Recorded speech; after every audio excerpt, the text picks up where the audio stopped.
រោគសញ្ញាចំនួន3ធំៗដែលបង្កឲ្យពុកម៉ែបងប្អូនលោកតាលោកយាយមានការកើតនៃការរលាកសន្លាក់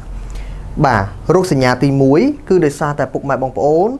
មានការដួលឬក៏ប៉ះទង្គិចទៅលើតំបន់សន្លាក់ណាមួយដែលបង្កឲ្យមានការរលាកសន្លាក់កើតឡើងលោកគ្រូឧទាហរណ៍ដូចជាការដួលម៉ូតូឬដួលប៉ះទង្គិចទៅលើតំបន់សន្លាក់ដៃកន្លែងឆ្អឹងដៃឬឆ្អឹងជើងបង្កឲ្យមានការរលាកសន្លាក់បាទចំណុចទី2ដែលបង្កឲ្យមានការរលាកដោយសារតែ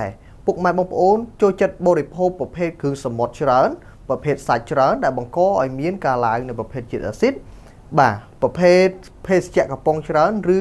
ស្រាបៀរដូចគ្នាដែរសម្រាប់កត្តាទី3ដោយសារតែបញ្ហាទម្ងន់នេះក៏ជាបញ្ហាចោទដែលធ្វើឲ្យមានការរលាកសន្លាក់ដូចគ្នាពីព្រោះថានៅពេលដែលយើងឡើងទម្ងន់ជ្រុលពេកធ្វើឲ្យសារពាង្គកាយរបស់យើងឬតំបន់នៅកន្លែងសន្លាក់របស់យើងហ្នឹង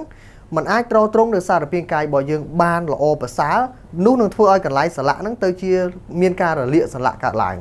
បាទអញ្ចឹងលោកគ្រូមាន3ចំណុចសំខាន់នេះដើម្បីចែករំលែកទៅកាន់ពុកម៉ែបងប្អូនពីបញ្ហារលាកសន្លាក់ប្រសិនបើពុកម៉ែបងប្អូនចង់ដឹងពីបញ្ហាសុខភាពឲ្យកាន់តែច្បាស់យ៉ាងណានោះអាចទំនាក់ទំនងមកកាន់លេខទូរស័ព្ទដែលមាននៅក្នុងវីដេអូនេះស្រាប់សម្រាប់ថ្ងៃនេះខ្ញុំបាទលោកគ្រូរ៉នរីសូមអរគុណសូមគោរពលា